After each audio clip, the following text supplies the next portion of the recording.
With the Calgary Flames and the rest of the NHL all on their holiday breaks, there's no action on the ice to report on, so we switch focus to action off the ice, aka the NHL Trade Rumour Mill. Many insiders and fans have been speculating on a Nazem Kadri trade, and in this video, we will take a look at how two potential deals for the star forward. One sends him to the Toronto Maple Leafs, and one will send him to the Detroit Red Wings. I would love to know what you guys think of these proposals down in the comments below. But before we get into all of that, I want to welcome you to Flames Digest. I'm Mark Griffith. If you're new around here and you love the Flames, make sure you subscribe so you can stay up to date on all the latest news, updates, reports, and rumors revolving around your Calgary Flames. We would love to welcome you to the Flames Digest family. You might also want to subscribe because tomorrow we have our holiday special video. It's going to be a bit more of a sillier one, I guess we can say. But for now, we gotta talk about these trade rumors and talk about this first one about Kadri potentially going back home. And now I know his real home is, of course, London, Ontario, but close enough is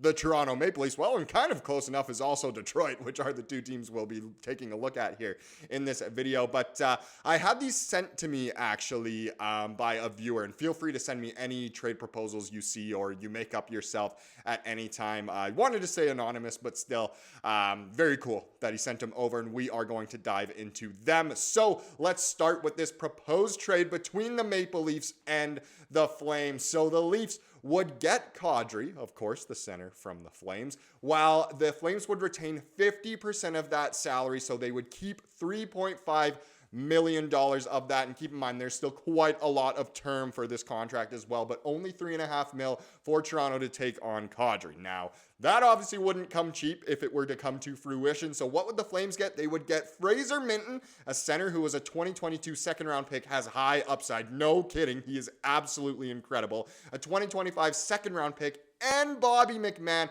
who's a center slash left wing, a depth NHL forward who really honestly seems to pop off whenever one of the Leafs' big four is injured. And this is extremely, extremely interesting. When I first saw this, obviously, as a Flames fan, I am taking that trade in a heartbeat. I don't care if we're retaining $3.5 million of Kadri's contract for that long. I absolutely am taking that right away. I also had to consult the lovely host of Leafs Digest, Nick Goss, of course, for what he thinks. And he said, whoever made this, what is the crack they are smoking? Because he thinks this trade is easily in favor of the Flames. I mean, I kind of do too as well, but we'll get into some of the justifications here. So let's get into the trade rationale, and we'll start with our friends in the blue and white sweaters. So for the Maple Leafs, Kadri strengthens their center depth, giving them a formidable trio with Matthews, Tavares, and Kadri for the playoffs. His physicality and playoff experience address a key team need, and the salary retention makes Kadri's cap hit manageable and allows flexibility for other roster moves. So yes, acquiring Kadri definitely makes sense for the Leafs. No one is going to argue with that. I think where Leafs fans might argue with it is how much they're giving up in this trade. I think most Leafs fans would love to bring Kadri back. I know the way he left wasn't ideal. I know he seemed to get suspended every single year in the playoffs for the Leafs, which really wasn't necessarily his fault. But either way, let's get into the rationale for the Flames. So Fraser Minten is a high potential young center with a two-way game and top six potential, aligning with Calgary's need for youth and skill in the middle. And that goes without question. I would be elated if the Flames were to ever pick up Minten.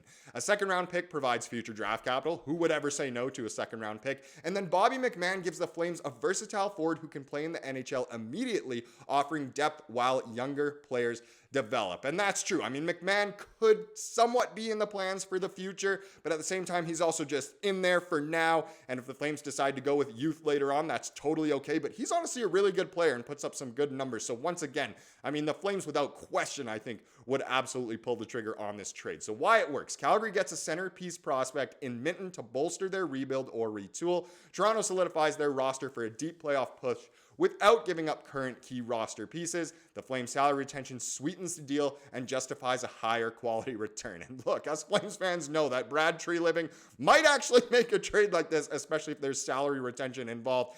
He's not a man who makes the most brilliant trades of all time, so it could happen. Again, I think this trade definitely does favor the Flames, and that's what we want to see here on Flames Digest, but let me know down below, would you make this trade? I know a lot of Flames fans would be happy to, get a lot back for Kadri. I know he's liked around here. Some guys still are on the fence about him, don't like him too much. But either way, I think that's a fantastic trade for the Flames there. Let's get into the second one and talk about a deal with Detroit. So the Red Wings are in a weird spot right now where there's, again, year after year, they're supposed to make a push for the playoffs and then don't. So could Kadri be the cornerstone piece they need? Well, here's the proposed trade. So to the Red Wings, Nazem Kadri with 50% salary retention. So exact same thing going over to Detroit. That would also go over to Toronto in both, mock trades here. And to the Flames, a very different return. And I think this one is way less. It's just way less for the Flames than the first one was. But let's see here. So Marco Kasper, a center, a high-end prospect who was a 2022 first-round pick. I don't know the exact number, but I want to say he went 8th overall. He is an Austrian center, a pretty good prospect. Also a 2025 third-round pick here. And again, it's so much less than what was in the Toronto trade that I think, whoever came up with this trade probably doesn't like Toronto that much, which I know is pretty common for a lot of NHL fans. Whereas this one is, I think, a lot more fair, but at the same time, I'm not too sure if I'm taking this one as a Flames fan. Again, let me know what you think down below in the comments. But Kasper is good. He still has that potential that the Flames are looking for. Definitely the age and position they're looking for. But he's had a very underwhelming start to his NHL career. Isn't exactly having the best season this year now that he's finally getting into quite a few NHL games. I think he's played pretty much the entire season for Detroit. Just hasn't put up some great numbers. But as always, let's get into the rationale. So for the Wings, Detroit is making a push for playoff contention and could use Kadri's experience and grit to solidify their top 9 forward group.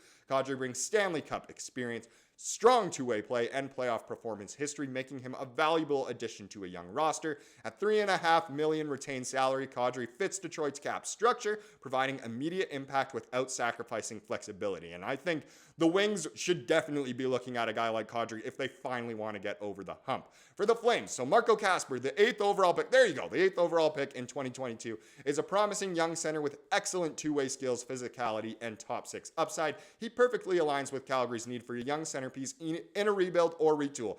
And while that's true, again, as I've said before, he's been quite underwhelming so far. Maybe with Calgary, he'd get a better opportunity, get more minutes in high danger zones, maybe actually get some minutes and play with a line to build chemistry with, who knows. Also, the 2025 third-round pick gives Calgary additional draft capital to build for the future. Trading Kadri also frees up a roster spot for other young players such as Connor Zary to take on a larger role, or Jacob Helche just to get more of a roster spot. I know he's playing lately and has been playing great, but that is also a very good point. That could also kind of be said maybe about the Toronto one. I know bringing in McMann might get in the way of that a little bit, but either way, why it works. So Detroit gains a proven leader to aid their playoff push without giving up current roster assets. Kadri's reduced cap hit makes this move affordable. For Calgary, they land a young high upside center to kickstart a retool while adding a draft pick to their prospect pool. This trade provides immediate benefits for Detroit and long-term value for Calgary. So again, while this one is probably more of a fair trade, I'm still not too sure if that was offered to me, I would pull the trigger right away. I'd want to see if maybe the Flames wouldn't have to retain as much salary for this one, because the exact same package going to either Detroit or Toronto, the one from Toronto is way better. And am I saying that these trades were actually proposed to the Flames? Of course not. These are just mock trades. It's all speculation and everything. It's just the trade rumor mill, which is the fun of it. Trade rumors are a blast. But either way, let me know down below, would you want to make anything like this? And if you have any mock trades yourself, please feel free to put them down in the comments. I would love to make a video that just has your guys' mock trades and we can go over them. I think that would be an absolute blast. Let's wrap this up with the comment of the day, since we were just speaking about comments. This one comes from yesterday's video, of course, about kind of the big coaching update that the Flames just released. And this was a good comment here from Joe. And Joe says, I like this hire. All the best to the Larson family. So yes, while we wish the best for the Larson family, especially throughout this holiday season, it was a great hire, or promotion, we can even say, for some of these guys, Cole coming up to the NHL once again and kind of, gelling on others, getting a better opportunity down in the A is lovely, lovely to see. Thank you so much for watching this video. Please subscribe like you saw here today and have a wonderful rest of your day.